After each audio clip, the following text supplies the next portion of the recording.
السلام علیکم ورحمۃ اللہ وبرکاتہ۔ بسم اللہ، الحمد للہ والصلاة والسلام علی رسول اللہ وعلی آلہ وصحبہ ومن والہ۔ محترم ناظرین، حمد و صلوات کے بعد آج جو باتیں میں آپ کے سامنے رکھنا چاہتا ہوں وہ اللہ کی خاطر ایک دوسرے سے محبت کرنے اور اللہ کے لیے ایک دوسرے کی زیارت کرنے کی فضیلت اور اس کے مقام اور مرتبے کے بارے میں، کہ جب ایک مسلمان دوسرے مسلمان سے محبت کرتا ہے، ایک مسلمان بھائی دوسرے مسلمان بھائی کی زیارت کرتا ہے اور وہ بھی صرف اور صرف اللہ کے لیے، اللہ کی خاطر، تو اس کا کتنا بڑا مقام اور مرتبہ ہے دین اسلام کے اندر۔ اس سلسلے میں ایک بہت ہی پیاری حدیث ہے صحیح مسلم کے حوالے سے، جس کے راوی حضرت ابو ہریرہ رضی اللہ تعالیٰ عنہ کہتے ہیں کہ رسول اللہ صلی اللہ علیہ وسلم نے ارشاد فرمایا، کیا فرمایا؟ ان رجلا زار اخا له في قرية اخرى فارصد الله تعالى على مدرجته ملكا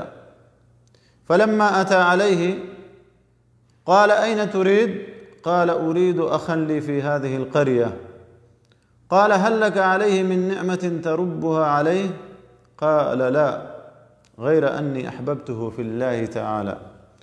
قال فإني رسول الله إليك بأن الله قد أحبك كما أحببته فيه رواه مسلم في صحيح۔ یہ صحیح مسلم کے حوالے سے حدیث ہے اور حدیث کی دوسری کتابوں کے حوالے سے بھی۔ نبی صلی اللہ علیہ وسلم نے کیا فرمایا؟ فرمایا کہ ایک شخص نے اپنے بھائی کی زیارت کے لیے دوسری بستی کا ارادہ کیا،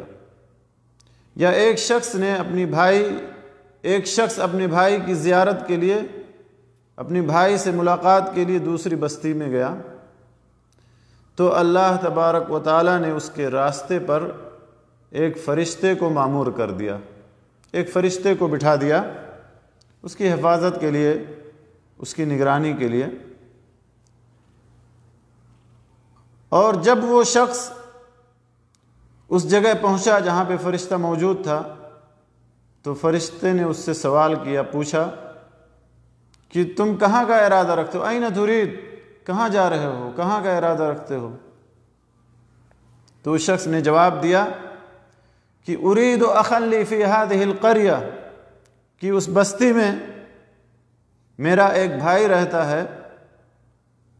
اسی سے ملنے جا رہا ہوں، میں اسی کا ارادہ رکھتا ہوں۔ تو فرشتے نے سوال کیا، فرشتے نے اس سے پوچھا کہ هل لك عليه من نعمة تربها عليه،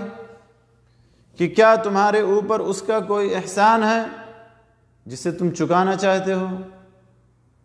کیا کوئی اس نے تمہارے اوپر احسان کیا ہے جو تم ادا کرنا چاہتے ہو؟ یعنی کیا وہ تمہارا کوئی غلام ہے، یا تمہارا بیٹا ہے، یا تمہارا کوئی رشتہ دار ہے کہ جس کا نفقہ اور جس کے ساتھ حسن سلوک کرنا تم پر واجب ہو، یا پھر تم اس سے کوئی دنیاوی کام چاہتے ہو، یعنی تمہارا مقصد ہے کہ اس سے کوئی دنیاوی کام ہو؟ تو اس شخص نے جواب دیا کہ نہیں،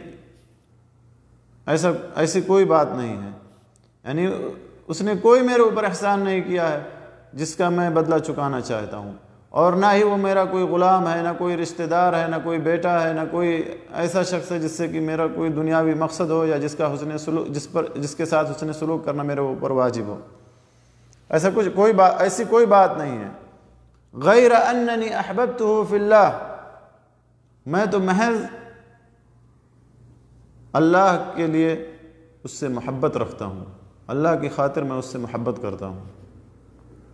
اسی لیے میں اس سے ملنے جا رہا ہوں، اسی لیے میں اس کی زیارت کرنے جا رہا ہوں، کیونکہ میں اللہ کی خاطر اس سے محبت کرتا ہوں، اللہ کے لیے اس سے میں محبت کرتا ہوں۔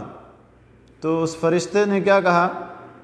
فرشتے نے کہا فإنی رسول اللہ الیک، کہ میں تمہارے پاس اللہ کا پیغام لے کر کے آیا ہوں، میں اللہ کا رسول ہوں، اللہ کا پیغامبر ہوں،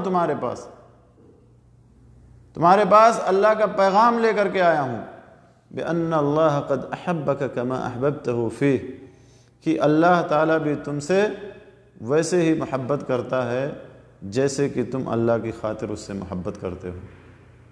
جیسے تم اللہ کی خاطر اس شخص سے محبت کرتے ہو، اللہ تعالیٰ بھی تم سے ویسے ہی محبت کرتا ہے۔ تو میرے دوستو، اس حدیث سے آپ اندازہ لگائیں کہ ایک دوسرے سے محبت کرنے اور ایک دوسرے سے ملنے جلنے یا ایک دوسرے کی زیارت کرنے، خاص کر کے جب وہ محبت اللہ کی خاطر ہو، جب وہ ملاقات اللہ کے لیے ہو، جب وہ زیارت اللہ کے لیے ہو، اللہ کی رضامندی کے لیے ہو، اللہ کی خوشنودی کے لیے ہو، تو اس کی کتنی بڑی اہمیت ہے، اس کا مقام اور مرتبہ کتنا بڑا، کہ اللہ تعالیٰ بھی ایسے شخص سے محبت کرتا ہے، اللہ تعالیٰ بھی ایسے شخص سے ویسے ہی محبت کرتا ہے۔ تو میرے دوستو، ہمیں بھی اپنے دوسرے مسلمان بھائی سے اسی طرح سے محبت کرنی چاہیے، ہمیں بھی دوسرے مسلمان بھائی کی زیارت اور اس سے ملاقات اسی اللہ کی خاطر کرنی چاہیے۔ ایسا نہ ہو جیسا کہ بہت سارے لوگ آج کے اس مادہ پرست دور میں صرف دنیاوی مقصد کے خاطر، صرف مطلب کے خاطر ایک دوسرے سے ملتے جلتے ہیں۔ جب تک مطلب ہے تب تک آپ سے ملیں گے، جب مطلب نکل گیا تو آپ سے دور ہو جائیں گے، آپ سے ملنے نہیں جائیں گے، آپ سے ملاقات کرنے نہیں جائیں گے، یا جب تک آپ سے کوئی فائدہ ہے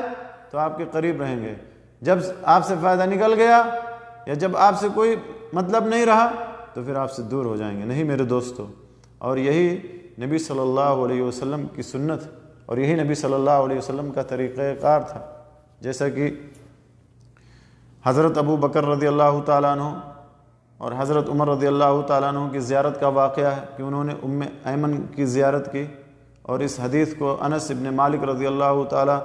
عنہ نے بیان کیا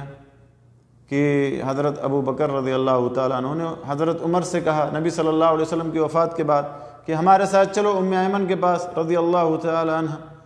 ہم ان کی زیارت کرتے ہیں جیسے کہ نبی صلی اللہ علیہ وسلم ان کی زیارت کیا کرتے تھے۔ پھر پورا واقعہ مذکور ہے۔ تو نبی صلی اللہ علیہ وسلم اور صحابہ کرام بھی اسی طرح سے ایک دوسرے کی زیارت کیا کرتے تھے اللہ کی خاطر، اور اللہ کی خاطر ایک دوسرے سے محبت کیا کرتے تھے۔ اور اسی طرح سے وہ حدیث بھی جس میں نبی صلی اللہ علیہ وسلم نے فرمایا کہ من عاد مریضا او زار اخا له فی اللہ ناداه مناد بان طبت وتاب ممشاک وتبوأت من الجنت منزلا، کہ جو شخص کسی مریض کی عیادت کرتا ہے یا اپنے کسی بھائی کی زیارت کرتا ہے اللہ کی خاطر، تو پھر اللہ تعالیٰ اس کے لیے جنت میں گھر تیار کرتا ہے، یا وہ شخص اس شخص کے لیے جنت میں ایک گھر بنایا جاتا ہے۔ تو میرے دوستو، ہمیں بھی اس بہترین طریقہ کار پر اور اس بہترین ادب نبوی پر یا ادب اسلامی پر ہمیں بھی عمل پیرا ہونا چاہیے، اور ایک دوسرے سے اللہ کی خاطر محبت رکھنی چاہیے، اور اللہ کی خاطر ایک دوسرے سے ملنا جلنا اور دوستی اور ملاقات اور زیارت رکھنی چاہیے، کرنی چاہیے۔ اللہ سے دعا ہے کہ اللہ تعالی ہمیں جو باتیں اس حدیث کے اندر بتائی گئی ہیں ان پر عمل کرنے کی توفیق بخشے، اور اللہ تعالیٰ جب تک ہمیں اس دنیا میں زندہ رکھے ایمان اسلام توحید پر، جب ہمارا خاتمہ ہو جان نکلے ایمان پر، اسلام پر، توحید پر، کلمہ لا الہ الا اللہ محمد رسول اللہ پر ہماری جان نکلے۔ وآخر دعوانا الحمد للہ رب العالمین، وصلی اللہ علی نبینا محمد وعلی آلہ وصحبہ اجمعین، وجزاکم اللہ خیرا واحسن الیکم۔